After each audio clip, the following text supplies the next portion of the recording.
Sometimes in life, bad news for one person can be good news for someone else. We see this sometimes in political elections, right? Good news for someone getting elected is bad news for the person who lost. In sports, winning a game or winning a championship like the Rams did recently in the Super Bowl, that's good news for the Rams and for their fans, but it was sad news for the Bengals and for those who followed that team. In Nahum, the book we're in this week, the destruction, the sack of Assyria, they're being conquered and overrun, that's bad news for them, but it's good news from the perspective of Israel and Judah. And our verse for the day is Nahum chapter 1, verse 15. Look on the mountains, the feet of one who brings good tidings, who proclaims peace. Celebrate your festivals, O Judah.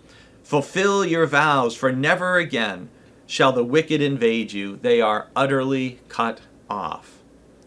So this verse, which has echoes from the prophet Isaiah, not surprisingly, you think of Isaiah chapter 40 and getting up to a high mountain, you herald of good tidings, and that this is something we see in the prophets, that oftentimes God's judgment on the nations who have conquered them, whether that's the Assyrians in the 8th century BC or the Babylonians in the 6th century BC, that the terrible news of those invasions, of being conquered and all that went with it, the destruction, the loss of life, enslavement, that thankfully it's coming to an end. And there is good news. And what a blessing it is to be able to share good news with people who have been hurting.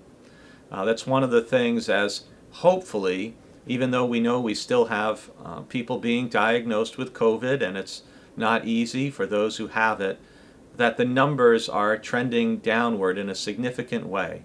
And that's good news, and it gives us all hope that the coming months and hopefully spring and summer are going to be much more like a spring and summer that we've experienced for most of our lives before this terrible pandemic. And for Judah, coming out of this time of being conquered and overrun, this promise of God that there will be peace, how important and how encouraging that must have been.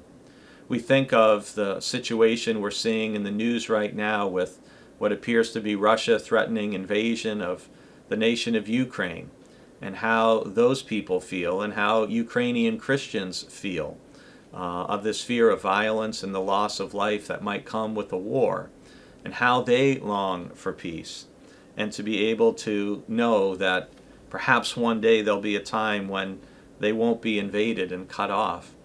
I have to confess, looking at the news and thinking of this verse, it has me praying for our Christian brothers and sisters in Ukraine. And I hope that you will pray for them too, that somehow they might be spared.